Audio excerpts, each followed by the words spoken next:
Hello नमस्कार मित्रों, Gujarat GK गुरु पर हूँ पंकज कंजारिया तमारू हार्दिक स्वागत करूँ छूँ।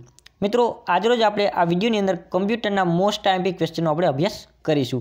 विडियो शरू करता पहला जो विडियो सारो लागे तो लाइक करजो, तमारा मित्रों जोड़े शेर करजो और चेनल ने सब्सक्राइब करवानुं बाकी होय तो सब्सक्राइब करी लेजो। ओके, तो स्टार्ट करिए आज 51मा क्वेश्चन थी कि नीचेना पैकी सौथी नानामां नानुं कम्प्यूटर क्यू छे।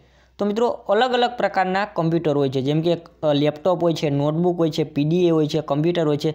तो एनी अंदर सौथी नानामां नानुं कम्प्यूटर छे पीडीए, के जेने पर्सनल डिजिटल आसिस्टंट पण कहेवामां आवे छे। अने मित्रों, अमारा कम्प्यूटरना आगळना विडियो तथा गुजरातना तमाम जिल्लाओना विथ डिटेलना जो विडियो तमारे जोवा होय तो विडियोने नीचे तेनी लिंक आपेली छे, त्यांथी तमे जोई शको छो। त्यारबाद नेक्स्ट क्वेश्चन, क्यू कार्य एंटर की द्वारा थाय छे के क्यू कार्य एंटर की द्वारा थाय छे के कम्प्यूटरनी अंदर एंटर की आवेली छे एना द्वारा क्यू कार्य थाय छे। तो एना द्वारा कार्य थाय छे एलएमबी। Q LMB. त्यारबाद छे नेक्स्ट क्वेश्चन के ईपीआरओ में कोनो उपयोग थाय छे, ईप्रोम में कोनो उपयोग करवामां आवे छे। तो एनी अंदर यूवी लाइटनो उपयोग करवामां आवे छे। शेनो यूवी लाइटनो ईप्रोम में उपयोग करवामां आवे छे के electronical programmable read only memory नी अंदर। त्यारबाद छे के नेक्स्ट क्वेश्चन के एससीएसआई नो संबंध कोनी साथे छे, एससीएसआई नो संबंध कोनी साथे छे। तो मित्रों, एनो जे संबंध छे ते एचडी साथे छे, हाई डेफिनेशन साथे छे एससीएसआई नो संबंध। ओके, त्यारबाद छे नेक्स्ट क्वेश्चन के सीपीयू ने केटला भागमां विभाजित करवामां आवे छे। सीपीयू छे सेंट्रल प्रोसेसिंग यूनिट, तो एने टोटल केटला भागनी अंदर विभाजित करवामां आवे छे। तो सीपीयू ने टोटल 3 भागनी अंदर विभाजित करवामां आवे छे, जेम के एएलयू छे arithmetic logical unit, memory unit छे, मधरबोर्ड छे। ओके, त्यारबाद छे नेक्स्ट क्वेश्चन के गाणितिक अने तार्किक एकमनुं टूंकું नाम शुं छे। गाणितिक अने तार्किक कार्य जे करवामां आवे छे एनुं टूंकું नाम शुं छे। तो एनुं टूंकું नाम छे एएलयू, के जेने एरिथमेटिक लॉजिकल यूनिट कहेवामां आवे छे। एरिथमेटिक लॉजिकल यूनिट पण कहेवामां आवे छे। त्यारबाद छे नेक्स्ट क्वेश्चन के सीपीयू में कोना द्वारा डेटा अने आज्ञाओनो समूह थाय छे। सीपीयू नी अंदर कोना द्वारा डेटा अने आज्ञाओनो संग्रह करवामां आवे छे। तो एनी अंदर रजिस्टरनो संग्रह करवामां आवे छे। शेनो रजिस्टर द्वारा एना डेटा अने आज्ञाओनो संग्रह करवामां आवे छे।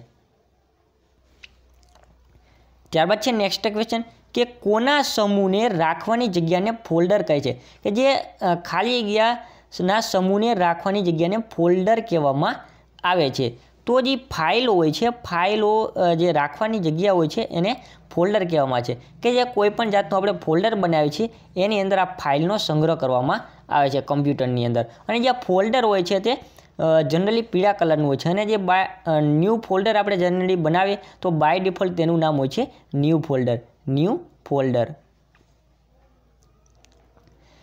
त्यारबाद छे कम्प्यूटर में वीज प्रवाह चालू करवाथी थती प्रक्रिया ने शुं कहेवामां आवे छे। के कम्प्यूटरनी अंदर ज्यारे पावर इनपुट करवामां आवे छे त्यारे जे कार्य थाय छे कम्प्यूटरनी अंदर, तो एने शुं कहेवामां आवे छे। तो एने कहेवामां छे बूटिंग कहेवामां आवे छे। शुं कहेवामां आवे छे? बूटिंग। के जनरली आपणे कम्प्यूटर चालू करीए तो जे विंडोज है जनरली बूटिंग थतुं होय छे, त्यारबाद जे कम्प्यूटर होय छे ते शरू थाय छे, तो एने वीज प्रवाह चालू थती प्रक्रियाने बूटिंग कहेवामां आवे छे। त्यारबाद छे नेक्स्ट क्वेश्चन के डीवीडी में डेटा क्या स्वरूपे लखवामां आवे छे। डिजिटल वर्सालिटी डिस्कनी अंदर डेटा क्या स्वरूपे लखवामां आवे छे। तो ये डिजिटल स्वरूपे लखवामां आवे छे। केवा डिजिटल स्वरूपे जे डेटा होय छे लखवामां आवे छे। जनरल कोई मानी लो कि आपणे कोई पीपीटी होय के पीडीएफ फाइल बनावी पछी एने आपणे डीवीडी में आपणे सेव करी शकीए, तो ये डिजिटल डेटा छे। धारो के कोई मूवी छे तो एनो आपणे डीवीडी ની અંદર संग्रह करी छे, तो ए पण एक डिजिटल ज डेटा छे।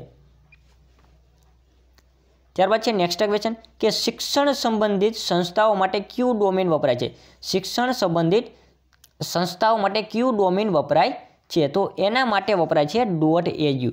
.edu नामनुं जे डोमेन होय छे .edu नामनुं, तो ए शिक्षण संबंधित सेवा माटे वापरवामां आवे छे .edu नुं। त्यारबाद कोई गवर्नमेंट होय सरकार माटे ડોટ ગવર્મેન્ટનું વપરાય છે, ઇન્ડસ્ટ્રીયલ માટે ડોટ ઇન વપરાય છે, ઓકે, બિઝનેસ માટે બીજ વપરાય છે, કોઈ સંસ્થા હોય તો એના માટે ડોટ ઓઆરજી વપરાય છે, કોમર્શિયલ જે હોય કોમર્શિયલ સંસ્થા કોમર્શિયલ મતલબ કે જે કોમર્શિયલ બિઝનેસ કે એના રિલેટેડ હોય છે તો એના માટે ડોટ કોમ વપરાય છે. ત્યારબાદ છે ઇન્ટેલ કંપની શું તૈયાર કરે છે? ઇન્ટેલ કંપની છે તે શું તૈયાર કરે છે? તો આપણે જનરલી લેપટોપમાં આપણે જોતા હોય તો એમાં ઇન્ટેલનો લોગો લગાવેલો હોય છે ઉપર. તો એ ઇન્ટેલ શું છે? તો ઇન્ટેલ કંપની છે તે માઇક્રો પ્રોસેસર બનાવે છે. શું બનાવે છે? ઇન્ટેલ કંપની માઇક્રો પ્રોસેસર બનાવે છે. ત્યારબાદ છે નેક્સ્ટ ક્વેશ્ચન કે કયો ડીબીએમએસ સોફ્ટવેરનો એક પ્રકાર છે? કયો ડેટાબેઝ મેનેજમેન્ટ સિસ્ટમનો એક સોફ્ટવેરનો એક પ્રકાર છે? ડેટાબેઝ મેનેજમેન્ટ સોફ્ટવેરનો એક પ્રકાર છે. તો એ છે એ ફોક્સ પ્રો. ફોક્સ પ્રો છે એક ડેટાબેઝ મેનેજમેન્ટના સોફ્ટવેરનો જ એક પ્રકાર છે.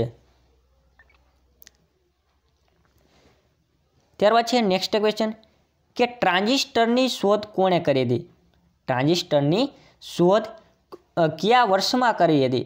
ટ્રાન્ઝિસ્ટરની શોધ કયા વર્ષમાં કરવામાં આવી હતી? તો ઈસવીસન 1948ની અંદર ટ્રાન્ઝિસ્ટરની શોધ કરવામાં આવી હતી. તો મિત્રો આ ટ્રાન્ઝિસ્ટરની શોધ કોને કરી હતી એ તમારે કોમેન્ટની અંદર બતાવવાનું છે. જો આપણે ટોટલ 5 પેઢીના કમ્પ્યુટરો હતા.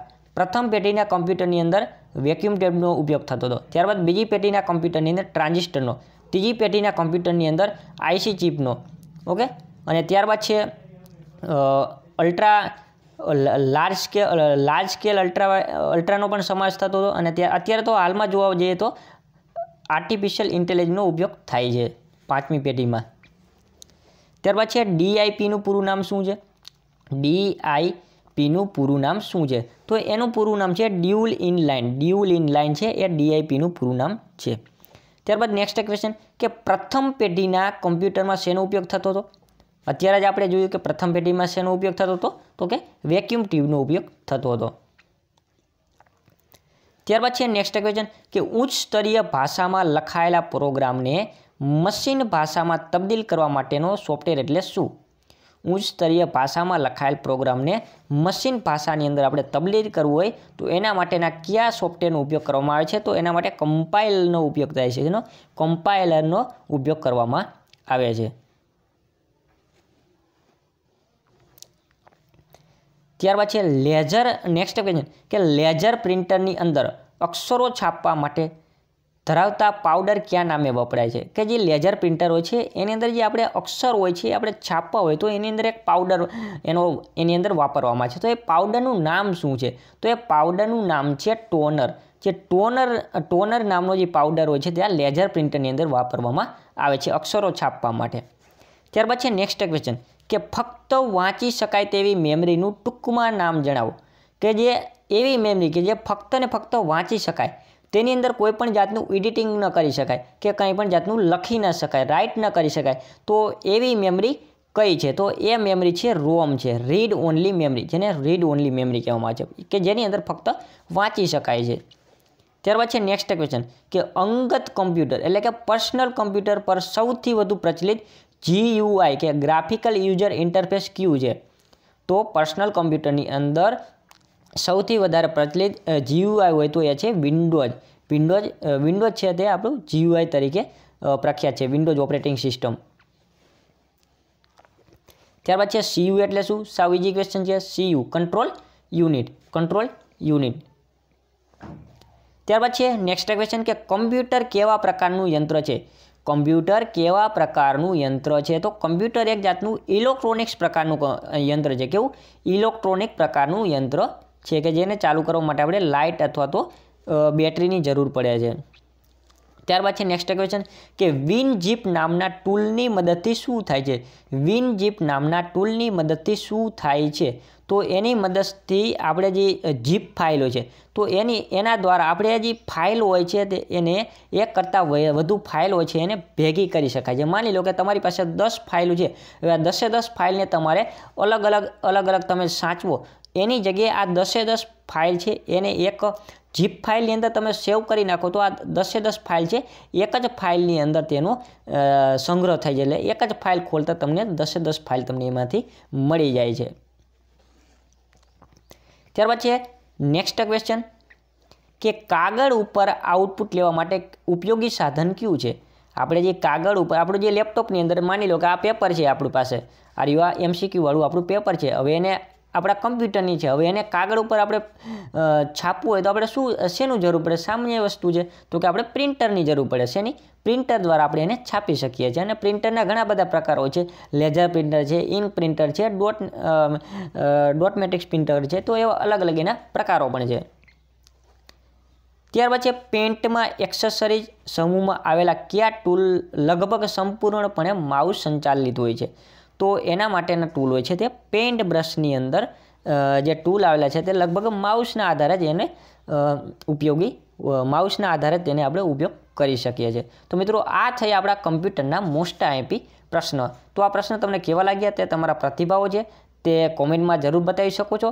અને તમારે કમ્પ્યુટરના ડિટેલની અંદર વિડીયો જોતા હોય અડધી કલાકના કે કલાકના તો પણ તમે અમને કોમેન્ટની અંદર બતાવી શકો છો. તો હું તમને કમ્પ્યુટર આખું વિથ ડિટેલની અંદર અડધી કલાકના અથવા તો કલાકના લેક્ચર એવી રીતે લેક્ચર દ્વારા હું તમને આખું યુટ્યુબના માધ્યમ દ્વારા હું તમને કમ્પ્યુટર પૂરું કરાવી શકું છું. તો એના તમારા પ્રતિભાવો છે તે તમારે કોમેન્ટમાં જરૂર બતાવવાનો છે. Thank you.